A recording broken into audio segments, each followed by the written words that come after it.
Muito bem, vamos ter uma palavra de oração. Eu vou convidar o irmão Lamuniel que nos eleva a Deus em oração. Ó Senhor Deus, Pai nosso, ó Pai, entregamos o coração, a palavra que serve para passar agora, faz que nós guardamos o coração, saindo daqui mais sábio, sua palavra, dedicamos o Senhor a meditar na sua palavra, a meditar no Senhor preferido de nós. Agradecemos a oportunidade.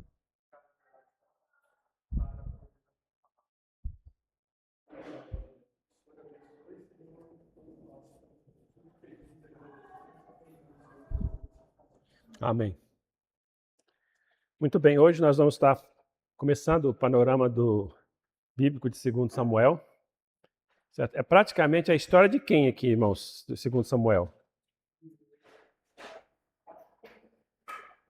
Quem é esse homem aqui? Davi. Praticamente a história dele é identificada aqui como está identificado como rei e como músico, né? Esse é o que mais identifica o rei Davi. Muito bem. Irmãos, segundo Samuel, ele realmente vem acompanhado do livro de 1 Samuel. Tá, começa a história ali, vai dar continuidade àquilo que havia sido ensinado, né? Aquilo que foi escrito em 1 Samuel. Vocês lembram que 1 Samuel termina ali com a morte de Saul e Jonatas, né? E com a morte com a derrota de Israel e com a morte de Saul, certo? Mas aqui vamos voltar então aqui nessa questão do autor e data. Quem é o autor? Aqui eu vou falar, com certeza o livro de 2 Samuel não foi escrito por Samuel. Por que não foi escrito por Samuel? Oi? Já estava morto, né? Todos esses fatos históricos que vão acontecer aqui foi depois da morte dele. Até 1 Samuel, vocês viram, né? Parte de 1 Samuel também não foi escrito por ele, né? Então, mas foi dado. Esses livros nem sempre chamava 1 Samuel, 2 Samuel chama livros do reino, né? Mas agora eles chamam assim. Tá? Então, não foi escrito por Samuel. Os livros são assim chamados devido ao seu conteúdo, porque o profeta Samuel foi um instrumento que Deus usou para estabelecer a monarquia com a unção de Saul e Davi. Então Samuel foi aquele que ungiu tanto Saul, né? E a história lá de 1 Samuel, além de ser aquela transição, né, do tempo dos juízes para a monarquia, certo? Então começa primeiro lá ainda sendo o tempo dos juízes, mas depois logo começa o tempo da monarquia, quando o povo pede um rei, certo? Então, segundo Samuel é a continuidade, por isso, então que se coloca o nome dele de Samuel, né? Segundo Samuel. Então não por causa da autoria, mas porque ele foi foi responsável pela introdução da monarquia. E a monarquia começa aqui então, uma monarquia de todo Israel, na verdade três reis, certo? Seria Saul, Davi e Salomão. Esses três reis, eles são reis de todo Israel, certo? Vão ser rei para todo. Aí em seguida, aí vai ser dividido o povo. Aí quando a gente for estudar primeiro Reis, segunda Reis, a gente vai ver que a hora ele fala de um reino, outra hora fala de outro reino. Aí a pessoa vai ter que saber, está falando de quem aqui? Está falando de quem? Certo? Então, mas essa é lá mais para frente que nós vamos ver isso. Aqui está claramente, então, nós vemos então que foi escrito que não foi escrito por Samuel, não foi escrito, certo? O próprio Samuel escreveu uma porção do primeiro livro. O restante talvez tenha sido escrito por Natã e Gad. Também talvez, certo? Não se tem com certeza. Tem comentários que levam esse escrito lá para perto do exílio. A pessoa que pegou, resgatou alguns escritos e foi, mas eu não sei. Eu creio que esses foram escritos, foram registrados antes, porque os reis tinham seu registro. Todos os reis tinham seu registro e não se esperava muito tempo. Então, por isso que eu não acredito que seja então um escrito tão distante assim deles. Então, mais provável então que seja Natã e Gad, que é então contemporâneos deles. Então, eram profetas companheiros de Davi. Segundo Samuel 24, 11 a 14. Alguém lê para nós?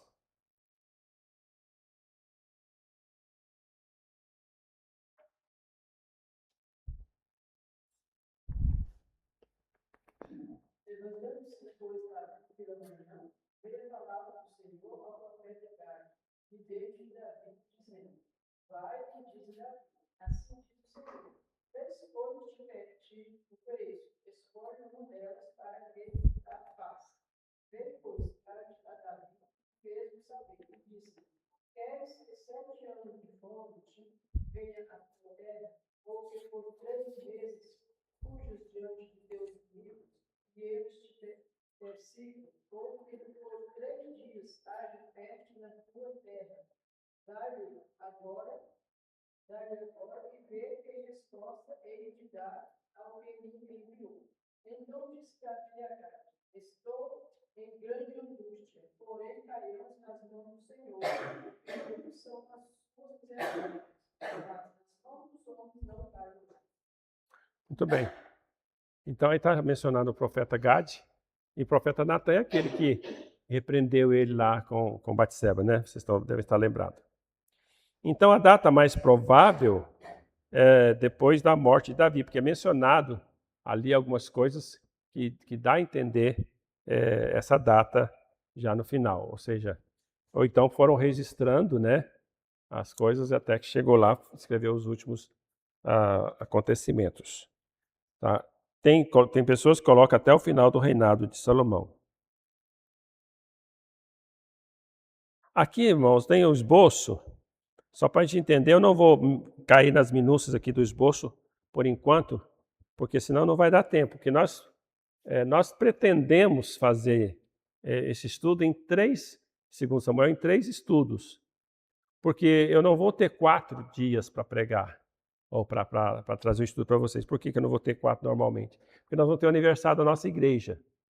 E como é o aniversário da igreja, vocês sabem que no aniversário da igreja, o pregador ele assume todas as partes falando do tema geral do aniversário. Então ele você não vai poder falar de Samuel, certo? Então todos, aí vai reunir a sala dos jovens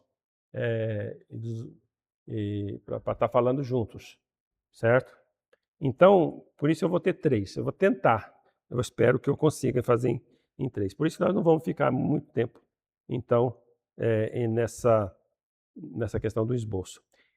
Então, primeiro que precisa saber é o seguinte, só vou nesses pontos principais. A ponto principal aqui, Davi vai reinar sobre Judá. Então, a primeira coisa que nós vamos ver, Davi reina sobre Judá, certo? Segundo ponto, depois, ele é rei sobre Israel. E no terceiro ponto, ele seria o apêndice, seria aquilo que está no final ali, algumas outras coisas que não está bem na sequência ali, ou não está, parece que não está, algumas coisas que parece que está fora da ordem ali, mas depois nós vamos estudar lá e nós vamos ver se está mesmo, certo? Então são 3 pontos, vamos tentar colocar eles nesses 3 pontos, mas nossa divisão não ficou nesses 3 pontos exatamente, não. Então vamos ver. a primeira coisa que nós vamos ver, princípios e aplicações. Notícia boa ou ruim? Muito bem. Então, vamos, a passagem aqui, o livro começa a seguinte, que uma Amalequita chega para dar, na visão dele, as boas notícias para Davi de que Saul e Jonatas tinham morrido.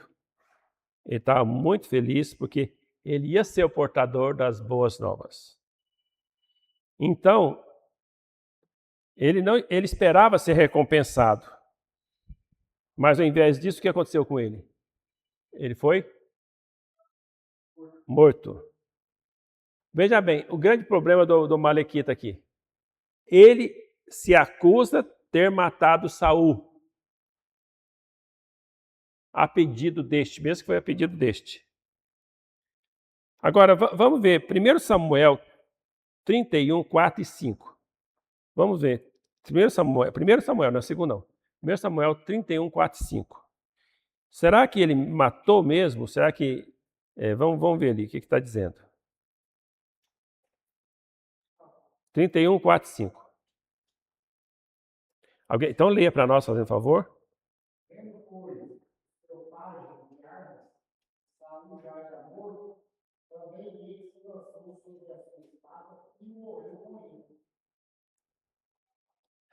Então, a narrativa aqui diz que Saul já tinha morrido, certo?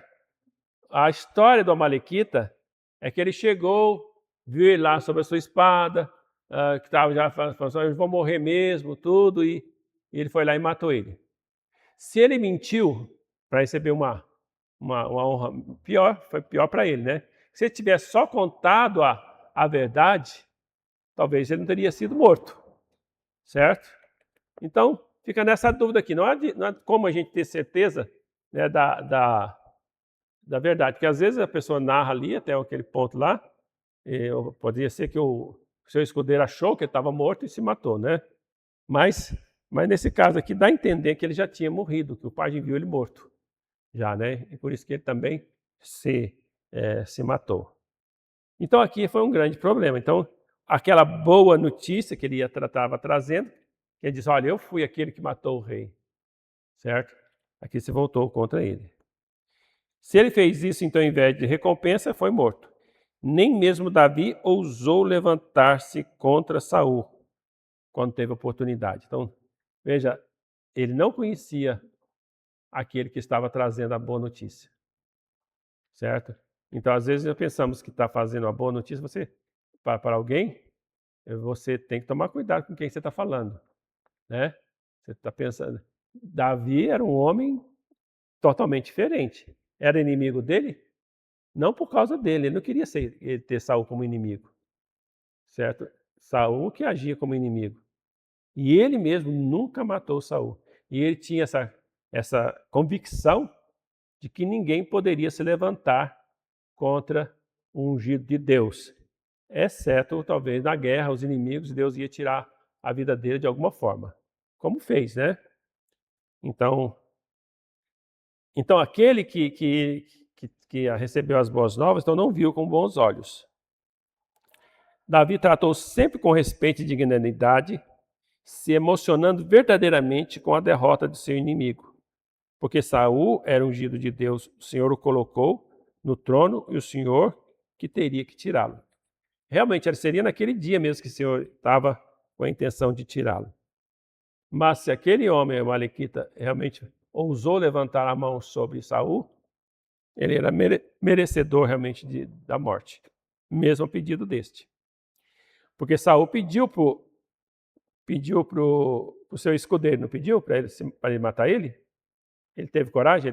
Ele falou assim, não vou fazer isso, nunca, jamais. Certo? Então ele mesmo se lançou sobre a sua espada. Mesmo sendo então também ungido por Deus, não desejou a morte do seu inimigo. Porque Davi também era ungido por Deus. Certo? Se vocês forem ver assim a história, por exemplo, do rei da Assíria, né?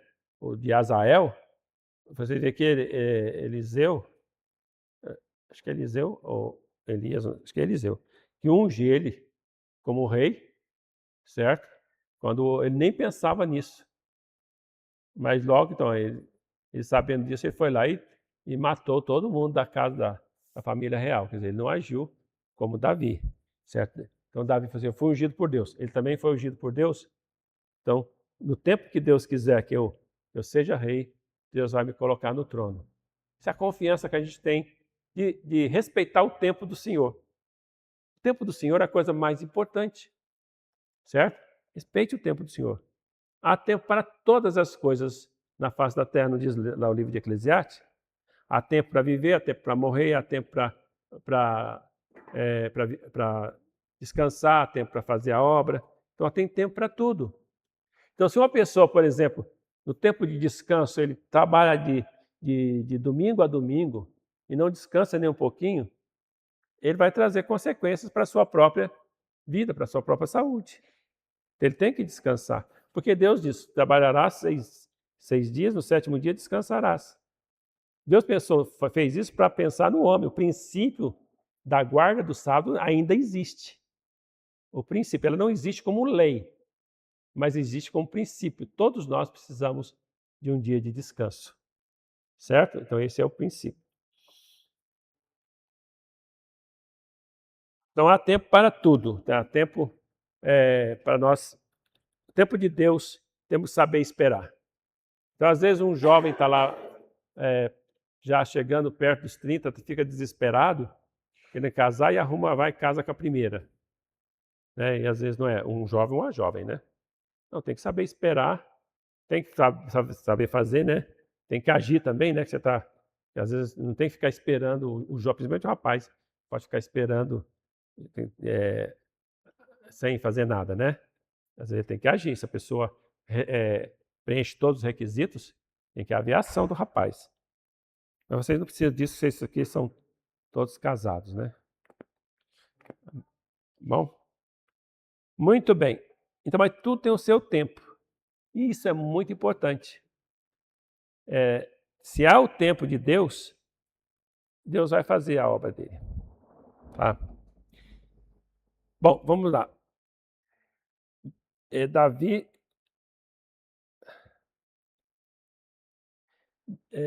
Daí Davi lamenta a morte de Saul e Jonas. Então ele faz lá, no versículo 17 em diante, ele faz um lamento sobre a morte de Saul e Jonatas. Então ele menciona Saul e Jonatas. Veja que havia ainda mais 2 filhos de Saul que morreram no mesmo dia, Aminadab e Malquizua. Os outros 2 filhos de Saul. Davi não menciona esses 2. Por quê?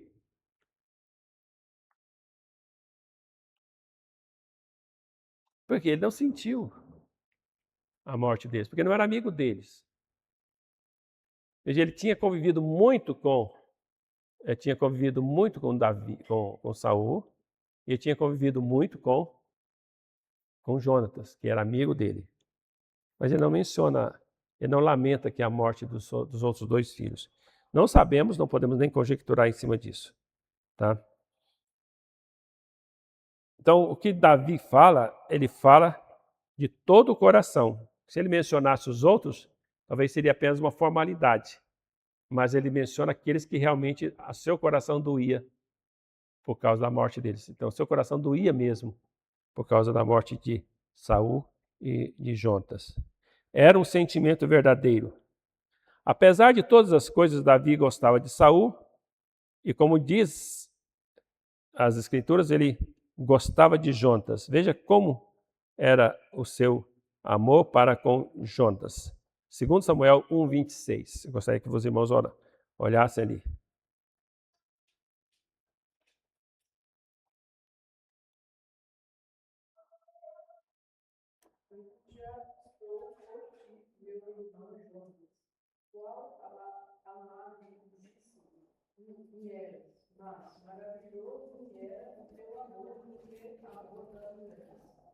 Então aqui, ó, veja como ele era muito amigo dele. Ele comparou aqui, ó, meu amor para com você ultrapassa o amor para com as mulheres.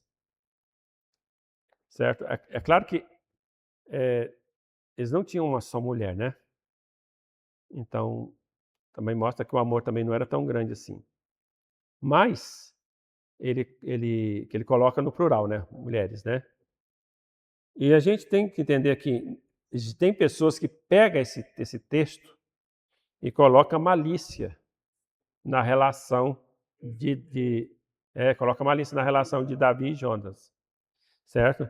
Então não podemos confundir agapao, que é o amor sacrificial, e filéu, amor fraternal, com o amor eros, certo? Davi e Jonas nunca teve esse amor eros um para com o outro.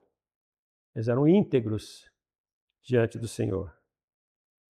Então essa malícia que é colocada na amizade dos dois mostra que as pessoas realmente hoje não acreditam que podemos ser amigos de verdade, de uma pessoa, certo? De uma pessoa do mesmo sexo, sem malícia, certo? Isso é importante. Então então é muito importante ser amigos verdadeiros com pessoas do mesmo sexo. E veja, isso eu acho que é importante a gente ser amigo verdadeiro de pessoas do mesmo sexo. Então, por exemplo, um homem aí vai cultivar uma amizade profunda com outra mulher.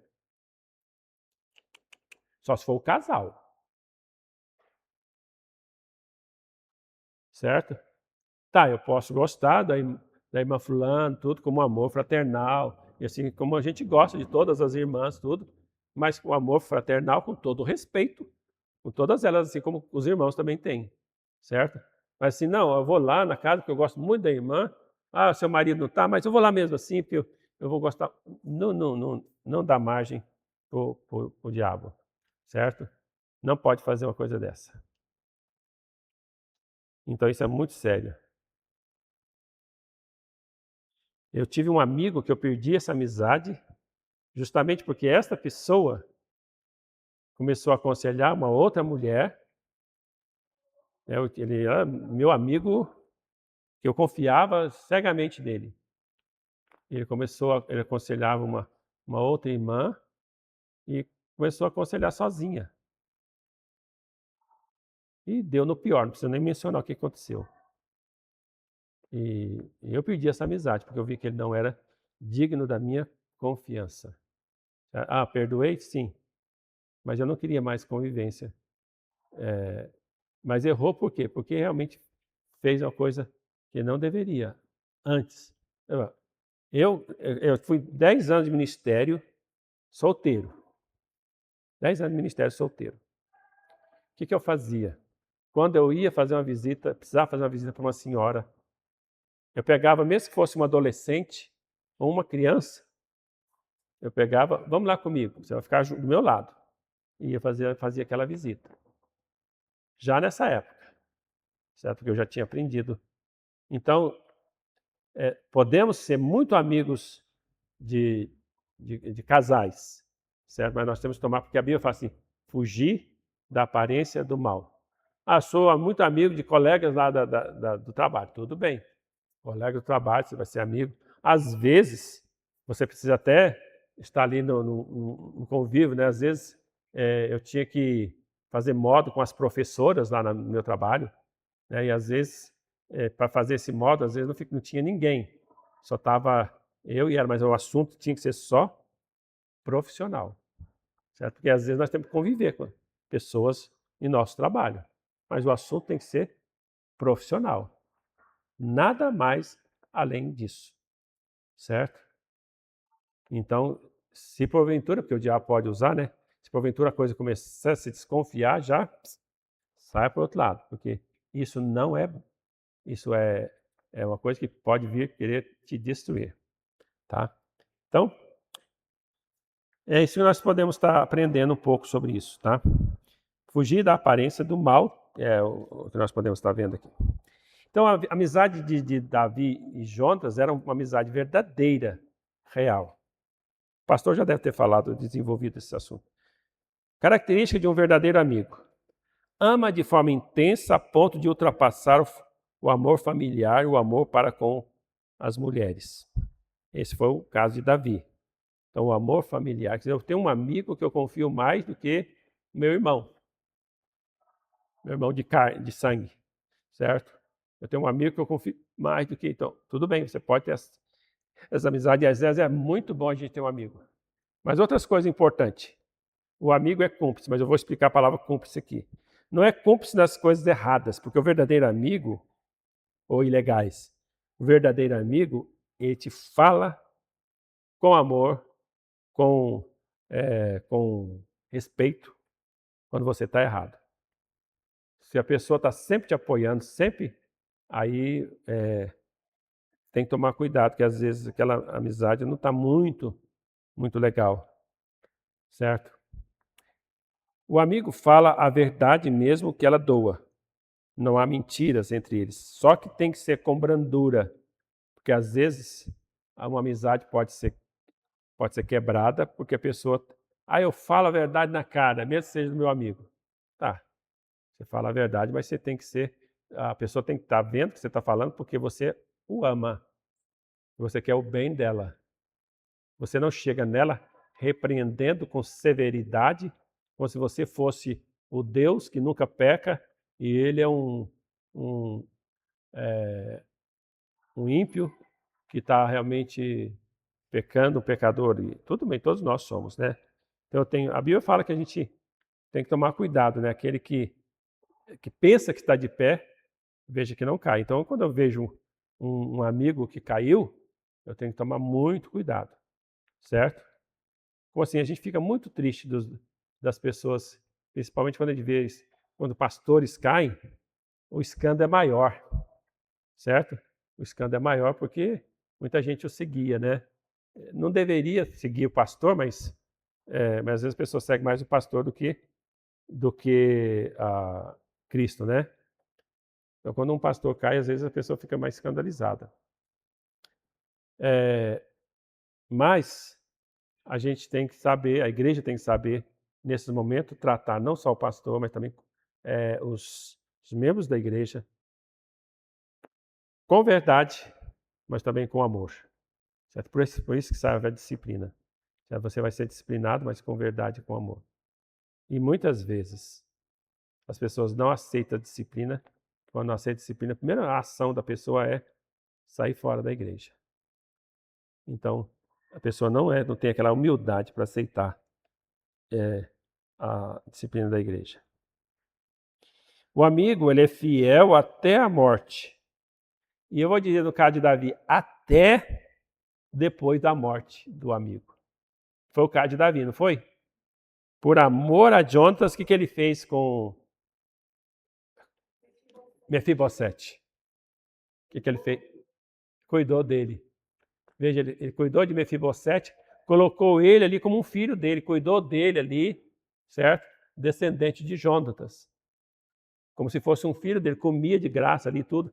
Ele restituiu as terras que era de Saul, restituiu tudo, deu para ele tudo. Então ele tirou ele lá naquela estado de miséria, tudo que tinha perdido tudo, e restituiu tudo, e ainda ele não tinha nenhuma despesa. Ele comia tudo por conta do rei. Ele foi fiel ao amigo até depois da morte. A nossa fidelidade para com as pessoas tem que ser até para sempre, certo? Então isso é importante.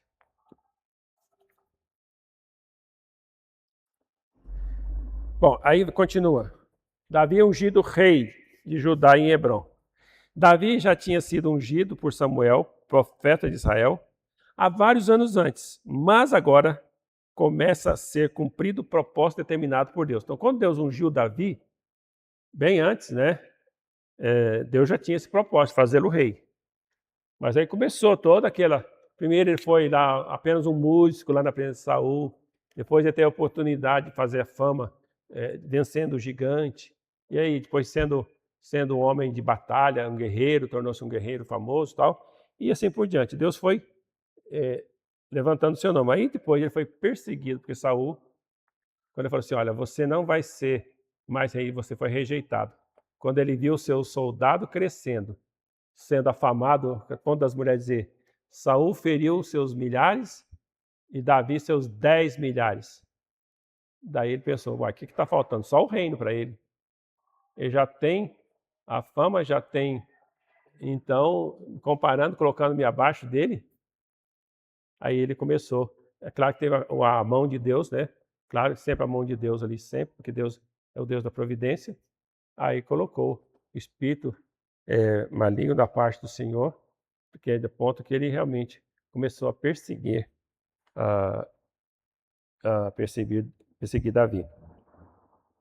Então ele é conhecido, primeiramente, como rei da casa, é reconhecido como rei da casa de Judá pelos homens.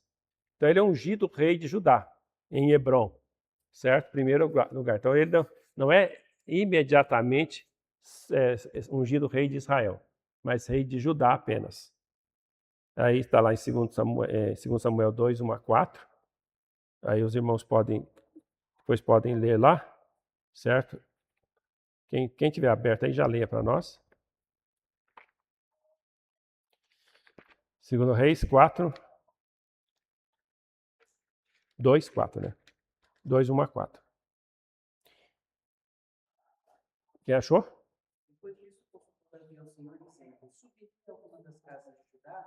Respondeu o Senhor: Sobe. Perguntou Davi: Para onde subirei? Respondeu o Senhor: Para Hebrom. Subiu Davi para lá e também as suas duas mulheres, Ainoã, a Jezreelita, e Abigail, a viúva de Nabal, o Carmelita.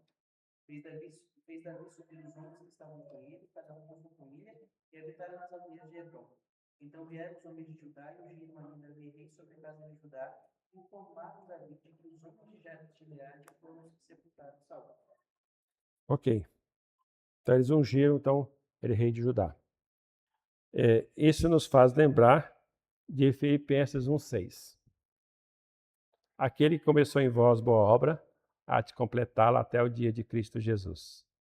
Deus começou a obra lá com a unção dele lá atrás. E foi completando a obra. Estou falando da obra de fazê-lo rei, certo? Do nosso caso, é a nossa salvação, certo? Então, ele foi fazendo, e agora se tornou rei de Judá, e logo ele vai se tornar o rei de todo Israel.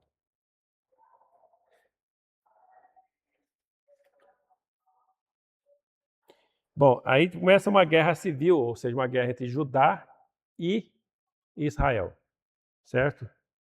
Primeiramente, Davi faz um elogio aos moradores de Jabes de Gileade. Ele faz esse elogio porque eles foram que sepultaram o corpo de Jonatas e Saul. Então, eles realmente abençoam aquele povo porque eles fizeram uma coisa boa. E Davi, então, consulta a Deus e Deus o manda para Hebrom, onde é ungido rei. Abner faz de Isbosete rei de Israel. Então, veja, aqui nós temos, então, o reino dividido. Certo? Esse princípio aqui, como o reino vai ser dividido depois, aqui nós temos um reino dividido. Então, de um lado, a família, a dinastia de Saul, só que está sem fora do propósito de Deus. Certo? A gente vai ver que essa dinastia de Saul, eles conseguem ficar no trono apenas 7 anos. Certo? Davi é rei de Judá durante 7 anos. Certo? Aí depois ele passa a ser rei de Israel todo. Certo? Então aí começa essa guerra entre Judá e Israel. Israel é derrotado diante de Judá. Então aqui mais, Abner mata Azael, irmão de Joabe. Isso aqui é um fator interessante que Azael era irmão de Joabe e é morto por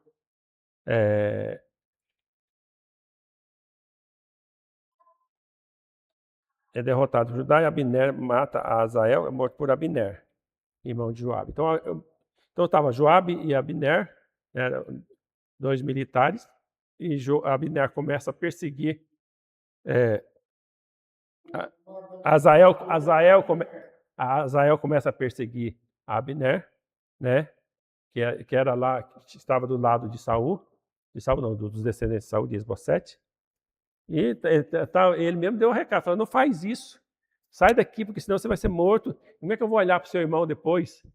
Mas ele foi e continuou, era corajoso. Certo? Só que ele foi morto, certo?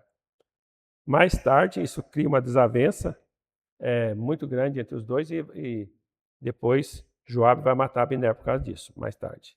A desavença entre Abner e Isbosete faz de forma que Abner faz um pacto com Davi, mas logo em seguida ele é morto. Então, o que Joabe mata ele por causa ou para vingar a morte de Azael. 3:12-39. Isbosete também é morto. E, mais uma vez aqui, as pessoas achando que estavam fazendo uma grande coisa, matando, foi lá falar para Davi, só que essas pessoas também foram mortas. Davi manda executar os assassinos de Isbosete. Capítulo 4. Está vendo aqui como ele estava honrando o rei Saul mesmo depois disso? Honrando a Saul. Certo? Um homem honrado, irmãos, ele não perde a sua honra. Ele é honrado sempre. Ele estava honrando o rei Saul, quando ele mesmo não estendeu. Na guerra, tudo bem. Certo? Se fosse morto lá em combate, tudo bem. Mas ele foi morto aqui na traição. Ele foi morto, sim, sendo traído. Então ele não aceitou uma coisa dessa. Bom, eu vou só mais um minutinho, vou terminar isso aqui. Tá rapidão isso aqui. Quais os princípios extraídos do capítulo 2? Davi soube esperar o tempo de Deus. Ele não foi guerrear com seus irmãos, apenas se defendeu. Davi soube esperar porque confiava na soberania de Deus e sabia que Deus faria o melhor e que ele tinha o controle absoluto. Então ele confiava, mesmo que isso não está implícito aqui, mas nós que temos o conhecimento total de todas as coisas, ele sabia que Deus, do seu tempo, iria fazer o que ele tinha prometido. Davi manteve-se calmo e não deixou ser levado pela ansiedade e pelo medo. Manteve-se sempre calmo, mesmo quando as coisas pareciam estar demorando. Então, as coisas estão demorando, mas fica calmo. Davi manteve essa calma. Eu vou ser o rei de Israel, eu vou ser o rei de todo Israel, fui ungido para isso. Mas ele manteve-se calmo. O seu tempo, Deus vai dar. E mesmo quando ele se torna rei de Judá, ainda vai passar 7 anos. Certo? Ele não foi lá e tomou o reino. Ele esperou que as coisas levassem a isso. Até o povo chegar lá e ungí-lo. Isso é muito importante. Se você for lá, tomasse, talvez ele não tinha todo o povo do seu lado. A confiança de Davi está fundamentada na crença, na soberania e na fidelidade do rei. Então, o pastor, músico e soldado se torna rei. E aí, a partir daqui, nós vamos deixar para a próxima semana, certo? Davi ungido rei sobre toda a nação. Tá certo? A partir do capítulo 5. Então, nós vamos até o capítulo 5, parte do capítulo 5. Ok? Viu quantas lições nós podemos aprender aqui, né? Pedir o pastor orar e agradecer a Deus. Senhor Deus, aqui na tua presença, Pai, nós queremos te agradecer. Obrigado por nós. Pedimos, Pai, para nós somos e podemos esperar, Deus, na soberania do Senhor, que você está no controle de todas as situações, sejam elas quais forem. Nós podemos confiar no Senhor e saber que o Senhor realmente é o Deus Todo-Poderoso e que conduz as coisas conforme a tua própria vontade. Nos ajude, Pai, a estarmos com o nosso coração cada vez mais propício a aceitar a tua vontade, a aceitar o que o Senhor quer para nós e para nossas vidas. E te pedimos que o Senhor nos ajude a manter sempre a nossa fidelidade ao Senhor, sabendo que o Senhor nos amou, Pai, de uma forma tão grandiosa, que o seu Filho foi naquela cruz por nós e ressuscitar o terceiro dia para nos dar a vida. É isso que nós te agradecemos, em nome do Senhor Jesus. Amém. Amém.